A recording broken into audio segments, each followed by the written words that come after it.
Olá, boa tarde. O governo publica o ato que anula a exigência de curso para a renovação da carteira de motorista. Uma pesquisa conclui que a quantidade de médicos no Brasil está aumentando, mas a maioria ainda prefere trabalhar nas capitais e grandes cidades. Um negócio de bilhões de reais. Cuidar de bichos de estimação gera emprego, renda e felicidade. Suspeitas na França. O ex-presidente Nicolas Sarkozy é detido para esclarecer o financiamento da campanha dele em 2007. O presidente Donald Trump endurece na guerra contra o crime e defende a pena de morte para traficantes de drogas. Uma resposta à epidemia de opioides, que mata mais de 40 mil pessoas por ano nos Estados Unidos. E o prenúncio de uma extinção. Morre no Quênia o último rinoceronte branco macho do mundo. O Jornal Hoje está começando. O Nacional de Trânsito desistiu de alterar as regras para renovar a carteira de habilitação. O governo publicou hoje, no Diário Oficial, o ato que cancelou as mudanças. A proposta do CONTRAN obrigaria os motoristas que fossem renovar a carteira de motorista a fazer um curso teórico e uma prova, além do exame médico, que já é obrigatório. A decisão veio depois de muitos protestos e críticas contra mais um ato de burocracia que faria todos os motoristas gastarem ainda mais dinheiro. Um dos motivos alegados pelo CONTRAN era o de melhorar o desempenho dos motoristas habilitados. Mas no Brasil é preciso também melhorar a fiscalização de quem dirige sem habilitação. A reportagem é do Fábio Castro, de Goiânia. Um carro em alta velocidade acertou em cheio a traseira do outro veículo em Campinas, no interior de São Paulo. Na capital paulista, o carro desgovernado invadiu um pet shop. Em Brasília, um motociclista voou ao bater num carro que invadiu a pista antes da hora. Cenas impressionantes de 3 acidentes que têm um fato em comum. Foram provocados por motoristas que não tinham autorização para dirigir, segundo a polícia. Só no ano passado, quase 1 milhão de pessoas sem carteira de motorista foram flagradas nas cidades e estradas. Não tirei ainda. Não tirou? Não. E por que tu não tirou? A correria, o tempo, chama eu fui aprovado na habitação. Dirigir sem ser aprovado nos exames do Detran é uma infração gravíssima. A multa é de R$ 880. Quem é flagrado tem 2 opções: deixar que o caminhão guincho leve o veículo para um pátio da polícia ou pedir alguém habilitado para dirigir. Ele me ligou, né, que precisava vir buscar a moto, que precisava de alguém habilitado, aí eu vim buscar. Só não pode quem tem carteira de motorista entregar o veículo para quem não tem. Isso é crime, com pena de até 1 ano de prisão. Também é considerado crime quando o condutor é pego provocando perigo e causando dano. Em Manaus, o motorista embriagado e sem carteira atropelou e matou 2 pessoas. O Wellington Silva de Almeida, de 31 anos, foi preso. O principal da carteira de habilitação é ser um documento público legítimo.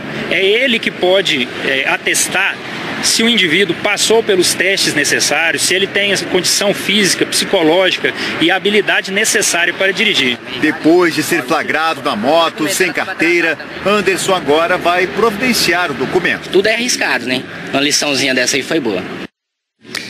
O motorista de Manaus, Wellington de Almeida, pagou fiança e está respondendo em liberdade por homicídio culposo. O PSOL entrou com uma ação no CNJ para que a desembargadora Marília de Castro Neves, do Rio de Janeiro, responda administrativamente por divulgar notícia falsa contra Marielle Franco. Numa rede social, Marília de Castro Neves Vieira escreveu: a tal Marielle não era apenas uma lutadora, ela estava engajada com bandidos. E afirmou também que Marielle teria sido eleita por uma facção criminosa. Na ação protocolada ontem à noite no Conselho Nacional de Justiça, o PSOL disse que a desembargadora cometeu crime e atentou contra a honra de uma pessoa já falecida. E ressaltou que nunca houve qualquer ação eleitoral, ou até mesmo criminal, que abalasse a lisura da eleição lícita e legítima de Marielle. No fim de semana, a desembargadora já tinha feito outro comentário na internet que provocou reações, ao zombar do fato de o Brasil ser o primeiro país a ter uma professora com síndrome de Down. Aí me perguntei, o que será que essa professora ensina a quem? Esperem um momento que eu fui ali me matar e já volto, tá? A desembargadora se referia a Débora Seabra, que trabalha como professora auxiliar numa escola em Natal. O Fantástico fez uma reportagem com ela em julho de 2013. Débora foi considerada um exemplo no desenvolvimento de ações educativas no país e recebeu o prêmio Darcy Ribeiro em Brasília. Numa carta escrita à mão, dirigida à desembargadora, a professora afirmou: "Eu ensino muitas coisas para as crianças. A principal é que elas sejam educadas, tenham respeito pelas outras, aceitem as diferenças de cada uma e ajudem a quem precisa mais." Nós tentamos falar com a desembargadora, mas ela não nos atendeu. Em nota, disse que reconheceu que repassou de forma precipitada notícias que circulavam nas redes sociais. O Corregedor Nacional de Justiça, ministro João Otávio de Noronha, afirmou há pouco que vai estudar o caso e as possíveis medidas que podem ser adotadas em relação à declaração da desembargadora. Na madrugada de ontem, bandidos cercaram o caminhão da banda da cantora Katy Perry, que se apresentou domingo na Praça da Apoteose, no Rio. O cerco foi a caminho do aeroporto. Segundo a polícia, os assaltantes desistiram do roubo quando viram que a carga só tinha as roupas do figurino da cantora americana. No show, Katy Perry homenageou a vereadora Marielle Franco. Em Magé, na região metropolitana do Rio, um suplente de vereador foi assassinado hoje de manhã. Paulo Henrique Dourado Teixeira foi morto a tiros dentro do carro. Ele se candidatou a vereador em 2016 pelo PTB e recebeu 536 votos. Era conhecido por trabalhos comunitários. Os motivos do crime ainda estão sendo investigados. O presidente Michel Temer está avaliando se viaja para o Rio de Janeiro nos próximos dias. Vamos falar com a repórter Andréa Sadi em Brasília, que tem os detalhes. Sadi, boa tarde. O martelo com relação ao dinheiro da intervenção não foi batido, mas a pauta agora é a viagem. Vai ou não vai? Pois é, Doni, boa tarde para você, boa tarde a todos. O presidente Michel Temer já discute essa viagem para fazer o anúncio do dinheiro para a intervenção federal no Rio entre hoje e amanhã. Como você disse aí no estúdio, ainda não está batido o martelo sobre este dinheiro. O Palácio do Planalto ontem disse que vai destinar 1 bilhão para a intervenção federal no Rio. Deve ser por uma medida provisória. Essa medida provisória ainda está em discussão lá no Palácio do Planalto. O general Braga Neto, que é o interventor federal, diz que esse dinheiro ele é insuficiente, que precisa de 3 bilhões para recuperar as polícias, mas o governo trabalha com 1 bilhão. Fato é que o presidente Michel Temer, desde hoje de manhã, está discutindo sim ir ao Rio de Janeiro para fazer este anúncio do dinheiro para a intervenção. Hoje de manhã ele conversou sobre isso com o Moreira Franco, que é o secretário-geral da presidência, e também com o ministro Sérgio Etchegoyen, do Gabinete de Segurança Institucional. Segundo assessores do presidente, essa viagem chegou a ser cogitada para hoje, mas deve ficar para amanhã. Lembrando, Doni, aí no estúdio, que na sexta-feira o presidente Michel Temer cancelou a viagem ao Rio para fazer o balanço de 1 mês da intervenção federal. Andréa Sadi, ao vivo de Brasília. Obrigado, boa tarde para você. O Conselho Federal de Medicina e a Universidade de São Paulo traduziram em números o que a população sente na prática. Faltam médicos nas cidades pequenas. O número de profissionais formados aumentou, mas a distribuição deles continua desigual no Brasil. A reportagem é da Flávia Alvarenga. Na UPA da Ceilândia, 25 quilômetros de Brasília, hoje havia 3 médicos, mas a cunhada da Gorete ficou sem atendimento. Os médicos estão vendo os pacientes que estão internados para depois atender os que estão chegando agora. Só que eu não estou aqui agora, eu estou aqui desde ontem penambulando. Desde ontem. Já a filha da Débora foi atendida no hospital da Ceilândia, mas elas moram em outra cidade do DF. É horrível você chegar no hospital da sua cidade, chegar lá e não ter médico. Você tem que ser deslocado para outro lugar e é longe. É 2 horas de ônibus de Brasilândia para cá. E olha que o Distrito Federal é a unidade da federação com a maior quantidade proporcional de médicos por habitante no Brasil. São 4 profissionais por 1.000 habitantes. Depois vem Rio de Janeiro e São Paulo. No Maranhão, a situação é oposta, menos de 1 médico por 1.000 habitantes. O nosso posto precisa de mais médico, porque tem muita criança, tem muito adulto, tem muita gente precisando de atendimento e não está tendo. A pesquisa mostra que a quantidade de médicos no país está aumentando. Atualmente são 452 mil profissionais, 7 vezes a mais do que há 50 anos, sendo que no mesmo período a população dobrou. O problema é que os médicos estão mal distribuídos. 55% dos médicos trabalham nas capitais. São 5 médicos por 1.000 habitantes, enquanto a média no interior é de apenas 1.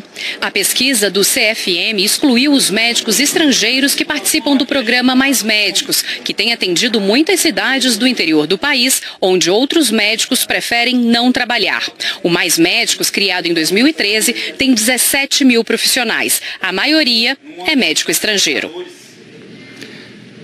O Ministério da Saúde informou que aumentou o repasse de recursos para melhorar a infraestrutura das unidades de saúde pública em todo o país e que só para a atenção básica foram destinados mais de 17 bilhões de reais no ano passado. O Ministério afirmou também que o programa Mais Médicos leva profissionais às regiões distantes dos centros urbanos e que em mais de 1.000 municípios o programa é responsável por todas as equipes de atenção básica. A presidente do Supremo Tribunal Federal, ministra Carmen Lúcia, reafirmou sua posição favorável à permissão para a prisão de condenados em segunda instância. Numa entrevista exclusiva para o Heraldo Pereira, do Jornal das 10 da Globo News, a ministra disse que não vê motivos para o assunto voltar à pauta do plenário do Supremo. A decisão foi tomada em 2016 e com repercussão geral. A segunda instância é um dos instrumentos que também foi uma conquista do Supremo Tribunal e do Poder Judiciário para garantir a continuidade dos processos de todas essas operações de combate à corrupção, diga-se a Lava Jato entre elas, principalmente. E por isso não há nenhuma razão para que a matéria volte agora, abstratamente, para levar à mudança da jurisprudência ou à mudança desse entendimento. Por isso é que, tendo a pauta, não cedo a que isto venha a acontecer, porque não há razões para isso. O ministro Gilmar Mendes, do Supremo Tribunal Federal, negou ontem um habeas corpus coletivo que pretendia impedir a prisão após a condenação em segunda instância. A ação foi apresentada na última sexta-feira por advogados do Ceará que pretendiam beneficiar todas as pessoas que se encontram presas e também as que estão na iminência de serem detidas com base na condenação em segundo grau. O ministro considerou que o pedido era genérico e não poderia ser colocado em prática porque cada caso teria de ser analisado individualmente. E o empresário Gerson Almada, ex-vice-presidente da Engevix, se entregou agora há pouco na sede da Polícia Federal em Curitiba. Almada chegou usando um moletom e protegendo o rosto com um capuz. Ele teve a execução da pena determinada ontem pelo juiz Sérgio Moro. Gerson Almada foi condenado em segunda instância na Lava Jato a 34 anos de prisão e deve ser levado ao Complexo Médico Penal na região de Curitiba, onde já estão os outros presos da Lava Jato. A defesa de Gerson Almada disse que já recorreu da decisão ao Superior Tribunal de Justiça. O mercado pet no Brasil já é um dos mais rentáveis do mundo e não para de crescer. A repórter Patrícia Falkowski mostra que cuidar de bichos de estimação, além de ser muito agradável, dá dinheiro e gera mais de 1,5 milhão de empregos nas grandes cidades. O dono virou tutor, tosador é esteticista animal, adestrador é comportamentalista e passeador dog walker. Ah, e dizer vira-lata para alguns é uma ofensa. O certo é sem raça definida. Tem cachorro no furô, na piscina, na esteira. Quem não tem animal de estimação pode até achar que isso tudo é exagero, mas os números mostram que não é bem assim. Esse mercado movimentou 23 bilhões de reais em 2016, entre produtos veterinários, alimentação, acessórios e serviços. O faturamento do mercado pet no Brasil é o terceiro maior do mundo, perde só para os Estados Unidos e Reino Unido. Em 2013, o IBGE fez pela primeira vez uma estimativa de quantos domicílios brasileiros tinham animais de estimação. E contou 132 milhões de pets, uma bicharada que acabou salvando muita gente da crise. O Lucas ganha mais hoje do que quando trabalhava numa multinacional. Ele é adestrador, cobra R$700 por um pacote de 8 aulas e tem 15 clientes. Hoje, como é que tá a sua agenda? Lotada. Não param de me chamar, graças a Deus, e eu tenho fila de espera. Outro que trocou de ramo foi o William. Passou de vendedor de carros para recreador de cachorros. O pessoal investe porque gosta do bichinho, né? Não deixa de ser mais um membro da família, né? E aí é bom para você.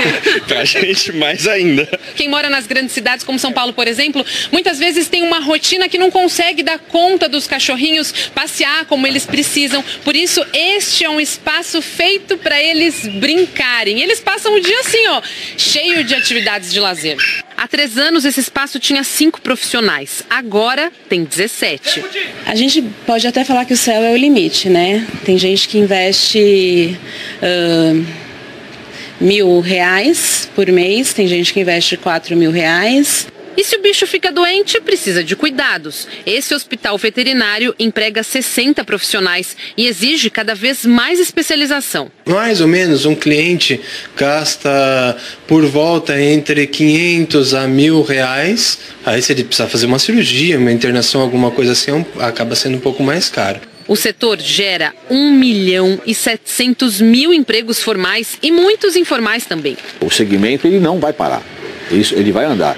Se nós sobrevivemos a essa crise monstruosa que aconteceu agora, imagina quando o mercado começar a andar de novo.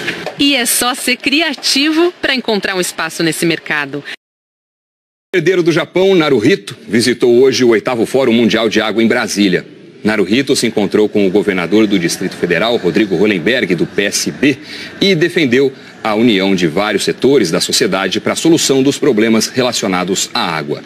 Representantes de 11 países participaram do fórum, que vai até sexta-feira.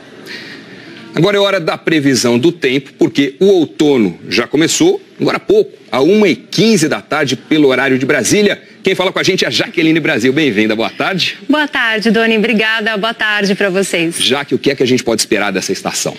Pois é, né? O que esperar, e também muita gente que reclamou do verão, né? Porque o verão ficou devendo muito mesmo, viu, gente? Em 2 quesitos, tá? Chuva e calor. Agora, como o Doni já disse, estamos no outono, que é uma estação de transição do verão para o inverno. Antes de te contar como vai ser o outono, eu vou te mostrar como foi esse verão, tá? Onde está a laranja, choveu menos do que a média, mesmo assim ajudou a encher os reservatórios de Brasília. Já no Rio Grande do Sul, teve seca.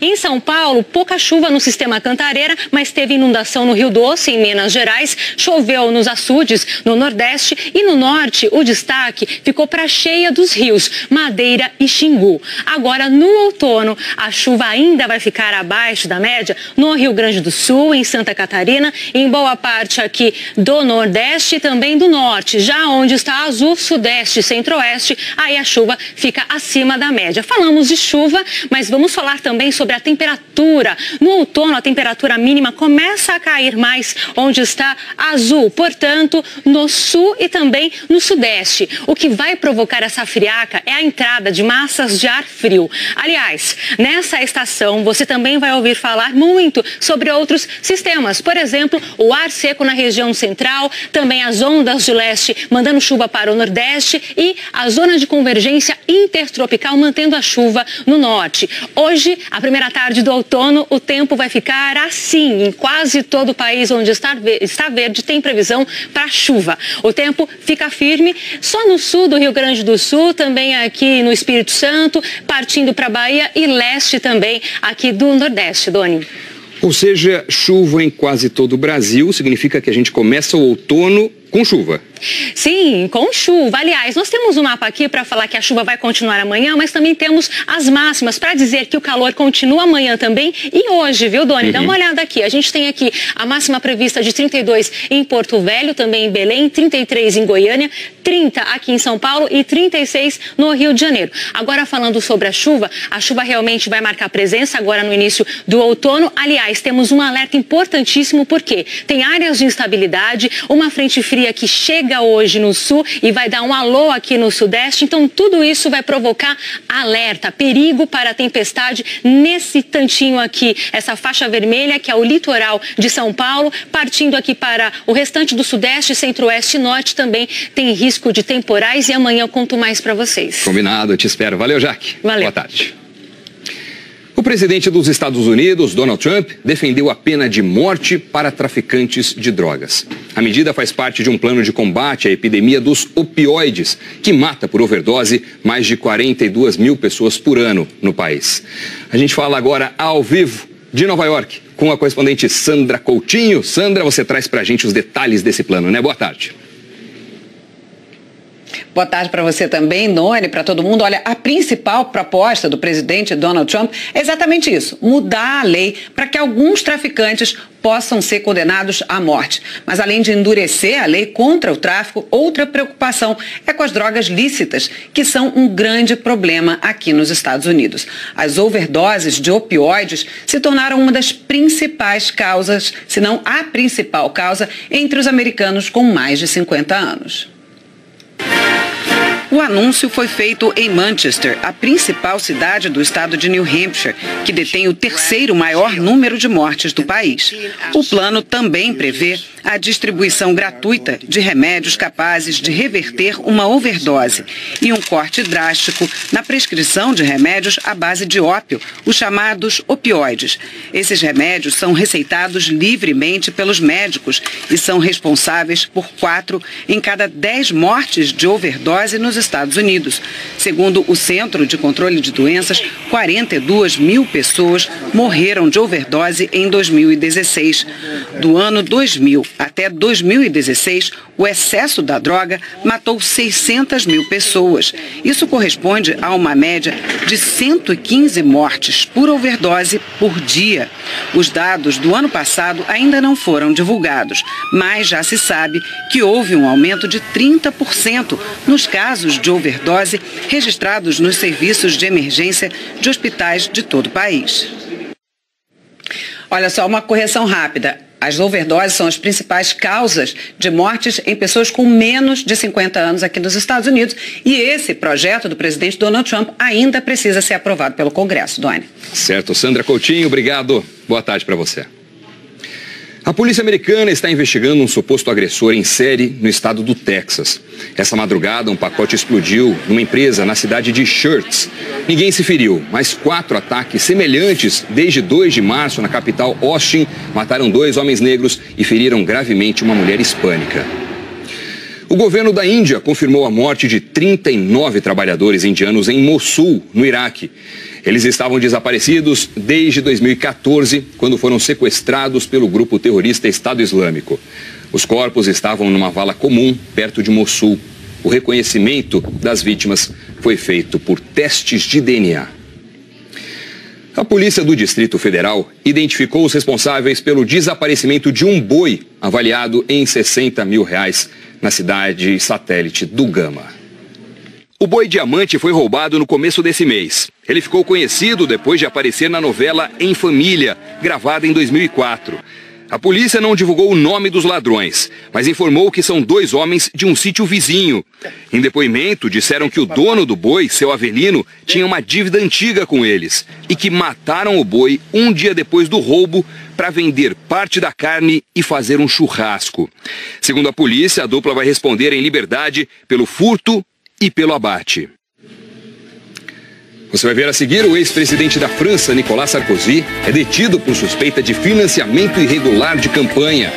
E morre no Quênia o último rinoceronte branco macho do mundo. A gente volta já. O ex-presidente da França, Nicolas Sarkozy, foi detido hoje para prestar depoimento sobre uma denúncia de que ele teria recebido financiamento ilegal para a campanha de 2007. Nossa próxima parada é em Londres. Quem está por lá é a correspondente Cecília Malan. Cecília, boa tarde para você. Conta um pouco dos detalhes dessa denúncia contra o Sarkozy. A polícia francesa, Doni, quer saber se Sarkozy recebeu doações ilegais do ditador Muammar Gaddafi da Líbia. Um ex-ministro de Sarkozy também está sendo ouvido. O interrogatório acontece em Nanterre, perto de Paris. Sarkozy pode ficar até 48 horas sob custódia da polícia e só depois vamos saber se ele será formalmente acusado.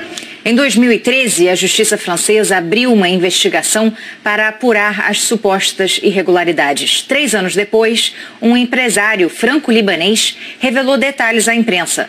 Ziad Taqiyedini contou que ele viajou de Trípoli até Paris com 5 milhões de euros em dinheiro vivo e entregou pessoalmente a quantia a Sarkozy, então ministro do Interior, e ao chefe de gabinete dele. Ainda de acordo com o empresário, as malas de dinheiro teriam vindo de Gaddafi, o controverso líder líbio que governou o país durante mais de 4 décadas e foi morto em 2011. Sarkozy chamou as acusações de grotescas e sempre negou qualquer crime. O político de direita governou a França entre 2007 e 2012. Segundo o jornal Le Monde, antigos funcionários do governo de Muammar Gaddafi teriam decidido ajudar nessa investigação, trazendo novos elementos, o que pode explicar por que Nicolas Sarkozy foi detido hoje. Doni. Cecília Malan, obrigado, boa tarde. O presidente americano Donald Trump telefonou hoje para o presidente russo Vladimir Putin para cumprimentá-lo pela reeleição no domingo. Os dois líderes conversaram sobre um possível encontro em breve para discutir a corrida armamentista entre os dois países, além da situação na Ucrânia, na Síria e na Coreia do Norte. O presidente chinês Xi Jinping tomou posse hoje para um segundo mandato. Xi Jinping é presidente desde 2013 e no sábado foi reeleito por unanimidade pela Assembleia Nacional. Ele pode ficar no poder indefinidamente, já que na semana passada os delegados aprovaram o fim do limite de 2 mandatos. Os 23 diplomatas expulsos pelo Reino Unido deixaram hoje a Embaixada de Londres. A expulsão foi determinada pela primeira-ministra Theresa May numa reação a um suposto ataque do governo russo contra um ex-espião. Diplomatas e parentes participaram de uma cerimônia de despedida antes de embarcarem em 3 ônibus. O ex-agente duplo russo Sergei Skripal e a filha dele, Yulia, foram envenenados no Reino Unido com uma substância química proibida e estão internados em estado grave. O governo britânico concluiu que o ataque foi patrocinado pelo governo russo. O presidente Vladimir Putin nega envolvimento. Em represália, Moscou também expulsou 23 diplomatas britânicos. Eles têm até sábado para deixar o país. O último rinoceronte branco macho do mundo morreu de velhice no Quênia. O último rinoceronte branco macho do mundo morreu de velhice no Quênia. Sudan tinha 45 anos e era um dos símbolos da vida selvagem africana. Agora, apenas 2 fêmeas, Najin e Fatu, filha e neta dele, estão vivas. Cientistas vão tentar evitar a extinção do rinoceronte branco fazendo fertilização in vitro. Os rinocerontes brancos viviam na região central da África e foram dizimados pela caça ilegal nas décadas de 70 e 80. Uma correção. Agora há pouco a gente disse que representantes de 11 países participam do Fórum Mundial da Água em Brasília. Na verdade, delegações de 135 países participam do encontro. O Jornal Hoje termina aqui, você acompanha outras notícias no Jornal Nacional. Para rever as reportagens exibidas, é só ir lá no Globoplay. Muito obrigado pela companhia, para você uma boa tarde e até amanhã. Tchau. Qualquer ação eleitoral ou até mesmo criminal que abalasse a lisura da eleição lícita e legítima de Marielle. No fim de semana, a desembargadora já tinha feito outro comentário na internet que provocou reações ao zombar do fato de o Brasil ser o primeiro país a ter uma professora com síndrome de Down. Aí me perguntei, o que será que essa professora ensina a quem? Esperem um momento que eu fui ali me matar e já volto, tá? A desembargadora se referia a Débora Seabra, que trabalha como professora auxiliar numa escola em Natal. O Fantástico fez uma reportagem com ela em julho de 2013. Débora foi considerada um exemplo no desenvolvimento de ações educativas no país e recebeu o prêmio Darcy Ribeiro em Brasília.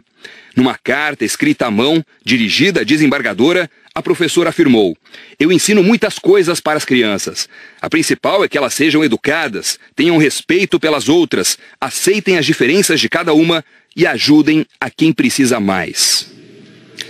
Nós tentamos falar com a desembargadora, mas ela não nos atendeu. Em nota, disse que reconheceu que repassou de forma precipitada notícias que circulavam nas redes sociais.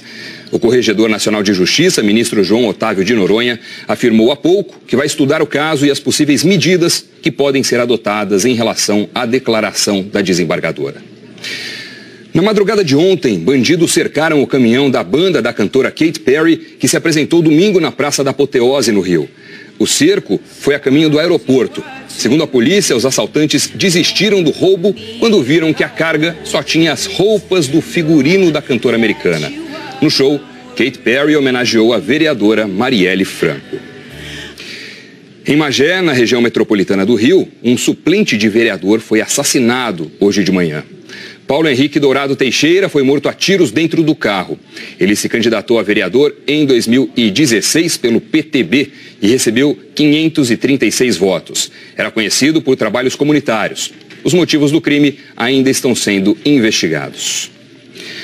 O presidente Michel Temer está avaliando se viaja para o Rio de Janeiro nos próximos dias. Vamos falar com a repórter Andréa Sadi em Brasília, que tem os detalhes. Sadi, boa tarde. O martelo com relação ao dinheiro da intervenção não foi batido, mas a pauta agora é a viagem. Vai ou não vai? Pois é, Doni, boa tarde para você, boa tarde a todos. O presidente Michel Temer já discute essa viagem para fazer o anúncio do dinheiro para a intervenção federal no Rio entre hoje e amanhã. Como você disse aí no estúdio, ainda não está batido o martelo sobre este dinheiro. O Palácio do Planalto ontem disse que vai destinar 1 bilhão para a intervenção federal no Rio. Deve ser por uma medida provisória. Essa medida provisória ainda está em discussão lá no Palácio do Planalto. O general Braga Neto, que é o interventor federal, diz que esse dinheiro ele é insuficiente, que precisa de 3 bilhões. Formais e muitos informais também. O segmento ele não vai parar. Isso, ele vai andar. Se nós sobrevivemos a essa crise monstruosa que aconteceu agora, imagina quando o mercado começar a andar de novo. E é só ser criativo para encontrar um espaço nesse mercado. O herdeiro do Japão, Naruhito, visitou hoje o 8º Fórum Mundial de Água em Brasília. Naruhito se encontrou com o governador do Distrito Federal, Rodrigo Hollenberg, do PSB, e defendeu a união de vários setores da sociedade para a solução dos problemas relacionados à água. Representantes de 11 países participaram do fórum, que vai até sexta-feira. Agora é hora da previsão do tempo, porque o outono já começou, agora há pouco, a 1h15 da tarde, pelo horário de Brasília. Quem fala com a gente é a Jaqueline Brasil. Bem-vinda, boa tarde. Boa tarde, Doni. Obrigada. Boa tarde para vocês. Jaque, o que é que a gente pode esperar dessa estação? Pois é, né? O que esperar, e também muita gente que reclamou do verão, né? Porque o verão ficou devendo muito mesmo, viu, gente? Em 2 quesitos, tá? Chuva e calor. Agora, como o Doni já disse, estamos no outono, que é uma estação de transição do verão para o inverno. Antes de te contar como vai ser o outono, eu vou te mostrar como foi esse verão, tá? Onde está a laranja, choveu menos do que a média, mesmo assim ajudou a encher os reservatórios de Brasília. Já no Rio Grande do Sul, teve seca. Em São Paulo, pouca chuva no sistema Cantareira, mas teve inundação no Rio Doce, em Minas Gerais. Choveu nos açudes, no Nordeste, e no Norte o destaque ficou para a cheia dos rios, Madeira e Xingu. Agora, no outono, a chuva ainda vai ficar abaixo da média no Rio Grande do Sul, em Santa Catarina, em boa parte aqui do Nordeste e também do Norte. Já onde está azul, Sudeste e Centro-Oeste, aí a chuva fica acima da média. Falamos de chuva, mas vamos falar também sobre a temperatura. No outono, a temperatura mínima começa a cair mais onde está azul, portanto, no sul e também no sudeste. O que vai provocar essa friaca é a entrada de massas de ar frio. Aliás, nessa estação, você também vai ouvir falar muito sobre outros sistemas. Por exemplo, o ar seco na região central, também as ondas de leste mandando chuva para o nordeste e a zona de convergência intertropical mantendo a chuva no norte. Hoje, a primeira tarde do outono, o tempo vai ficar assim. Em quase todo o país onde está verde, tem previsão para chuva. O tempo fica firme só no sul do Rio Grande do Sul, também aqui no Espírito Santo, partindo para a Bahia e leste também aqui do Nordeste, Doni. Ou seja, chuva em quase todo o Brasil significa que a gente começa o outono com chuva. Sim, com chuva. Aliás, nós temos um mapa aqui para falar que a chuva vai continuar amanhã, mas também temos as máximas para dizer que o calor continua amanhã também e hoje, viu, Doni? Dá uma olhada aqui. A gente tem aqui a máxima prevista de 32 no sul e também no sudeste. O que vai provocar essa friaca é a entrada de massas de ar frio. Aliás, nessa estação você também vai ouvir falar muito sobre outros sistemas. Por exemplo, o ar seco na região central, também as ondas de leste Centro-Oeste, mandando chuva para o Nordeste e a zona de convergência intertropical mantendo a chuva no Norte. Hoje, a primeira tarde do outono, o tempo vai ficar assim em quase todo o país onde está verde, tem previsão para chuva. O tempo fica firme só no sul do Rio Grande do Sul, também aqui no Espírito Santo, partindo para a Bahia e leste também aqui do Nordeste, Doni. Ou seja, chuva em quase todo o Brasil significa que a gente começa o outono com chuva.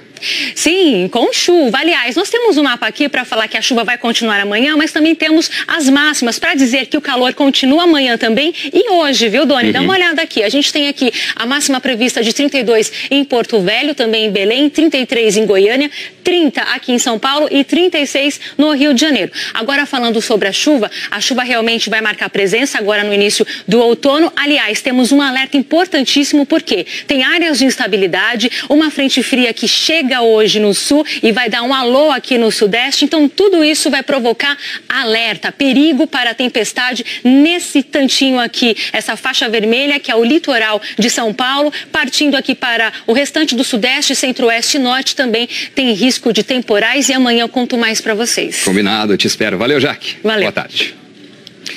O presidente dos Estados Unidos, Donald Trump, defendeu a pena de morte para traficantes de drogas.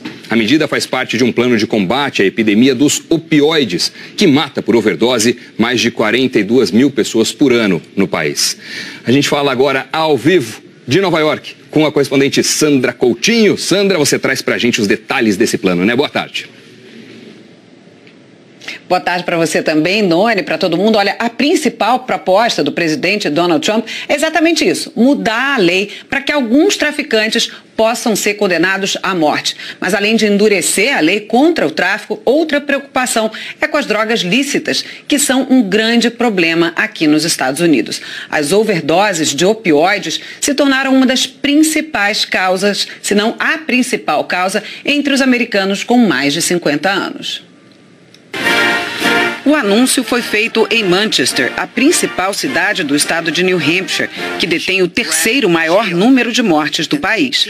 O plano também prevê a distribuição gratuita de remédios capazes de reverter uma overdose e um corte drástico na prescrição de remédios à base de ópio, os chamados opioides. Esses remédios são receitados livremente pelos médicos e são responsáveis por...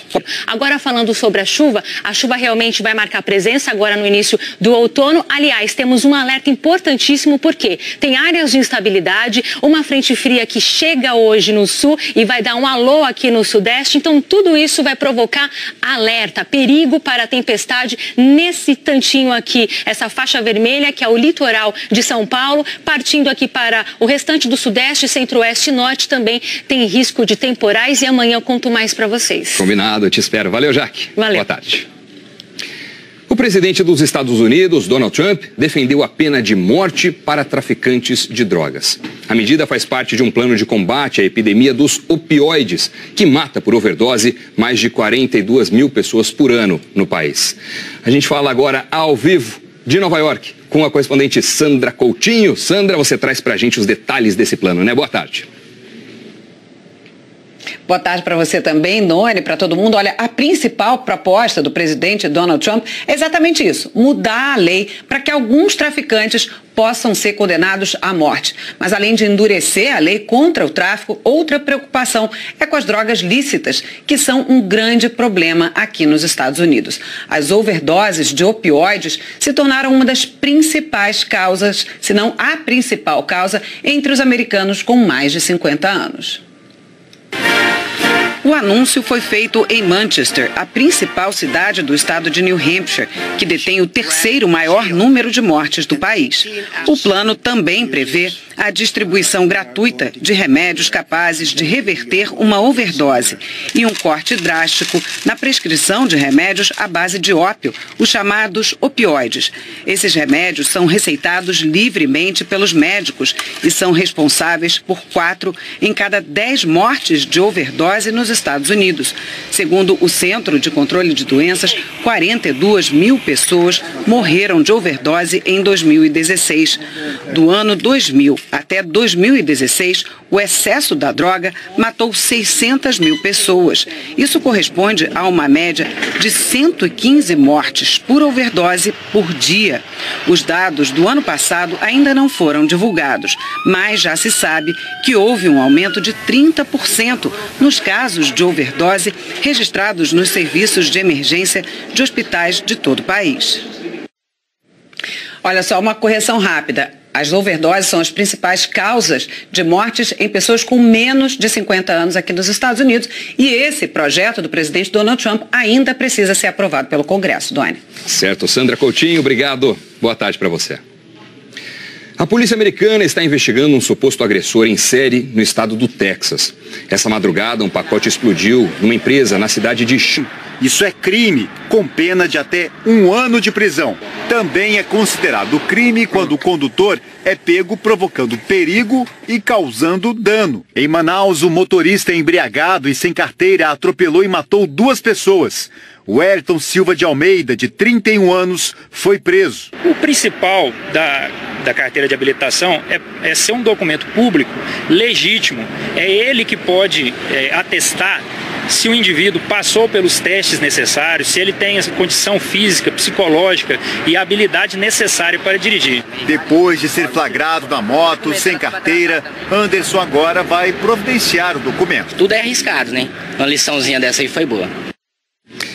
O motorista de Manaus, Wellington de Almeida, pagou fiança e está respondendo em liberdade por homicídio culposo.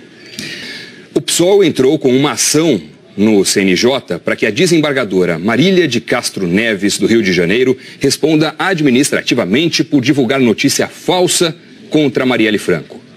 Numa rede social, Marília de Castro Neves Vieira escreveu: a tal Marielle não era apenas uma lutadora, ela estava engajada com bandidos. E afirmou também que Marielle teria sido eleita por uma facção criminosa. Na ação protocolada ontem à noite no Conselho Nacional de Justiça, o PSOL disse que a desembargadora cometeu crime e atentou contra a honra de uma pessoa já falecida. E ressaltou que nunca houve qualquer ação eleitoral, ou até mesmo criminal, que abalasse a lisura da eleição lícita e legítima de Marielle. No fim de semana, a desembargadora já tinha feito outro comentário na internet que provocou reações, ao zombar do fato de o Brasil ser o primeiro país a ter uma professora com síndrome de Down. Aí me perguntei, o que será que essa professora ensina a quem? Esperem um momento que eu fui ali me matar e já volto, tá? A desembargadora se referia a Débora Seabra, que trabalha como professora auxiliar numa escola em Natal. O Fantástico fez uma reportagem com ela em julho de 2013. Débora foi considerada um exemplo no desenvolvimento de ações educativas no país e recebeu o prêmio Darcy Ribeiro em Brasília. Numa carta escrita à mão, dirigida à desembargadora, a professora afirmou: eu ensino muitas coisas para as crianças. A principal é que elas sejam educadas, tenham respeito pelas outras, aceitem as diferenças de cada uma e ajudem a quem precisa mais. Nós tentamos falar com a desembargadora, mas ela não nos atendeu. Em nota, disse que reconheceu que repassou de forma precipitada notícias que circulavam nas redes sociais. O Corregedor Nacional de Justiça, ministro João Otávio de Noronha, afirmou há pouco que vai estudar o caso e as possíveis medidas que podem ser adotadas em relação à declaração da desembargadora. Na madrugada de ontem, bandidos cercaram o caminhão da banda da cantora Katy Perry, que se apresentou domingo na Praça da Apoteose. Sim, em quase todo o país onde está verde tem previsão para chuva. O tempo fica firme só no sul do Rio Grande do Sul, também aqui no Espírito Santo, partindo para a Bahia e leste também aqui do Nordeste, Doni. Ou seja, chuva em quase todo o Brasil significa que a gente começa o outono com chuva. Sim, com chuva. Aliás, nós temos um mapa aqui para falar que a chuva vai continuar amanhã, mas também temos as máximas para dizer que o calor continua amanhã também e hoje, viu, Doni? Dá uma olhada aqui. A gente tem aqui a máxima prevista de 32 em Porto Velho, também em Belém, 33 em Goiânia, 30 aqui em São Paulo e 36 no Rio de Janeiro. Agora, falando sobre a chuva realmente vai marcar presença agora no início do outono. Aliás, temos um alerta importantíssimo porque tem áreas de instabilidade, uma frente fria fria que chega hoje no sul e vai dar um alô aqui no sudeste. Então, tudo isso vai provocar alerta, perigo para a tempestade nesse tantinho aqui, essa faixa vermelha que é o litoral de São Paulo, partindo aqui para o restante do sudeste, centro-oeste e norte também tem risco de temporais e amanhã eu conto mais para vocês. Combinado, eu te espero. Valeu, Jaque. Valeu. Boa tarde. O presidente dos Estados Unidos, Donald Trump, defendeu a pena de morte para traficantes de drogas. A medida faz parte de um plano de combate à epidemia dos opioides, que mata por overdose mais de 42 mil pessoas por ano no país. A gente fala agora ao vivo de Nova York com a correspondente Sandra Coutinho. Sandra, você traz pra gente os detalhes desse plano, né? Boa tarde. Boa tarde para você também, Noni, para todo mundo. Olha, a principal proposta do presidente Donald Trump é exatamente isso, mudar a lei para que alguns traficantes possam ser condenados à morte. Mas além de endurecer a lei contra o tráfico, outra preocupação é com as drogas lícitas, que são um grande problema aqui nos Estados Unidos. As overdoses de opioides se tornaram uma das principais causas, se não a principal causa, entre os americanos com mais de 50 anos. O anúncio foi feito em Manchester, a principal cidade do estado de New Hampshire, que detém o terceiro maior número de mortes do país. O plano também prevê a distribuição gratuita de remédios capazes de reverter uma overdose e um corte drástico na prescrição de remédios à base de ópio, os chamados opioides.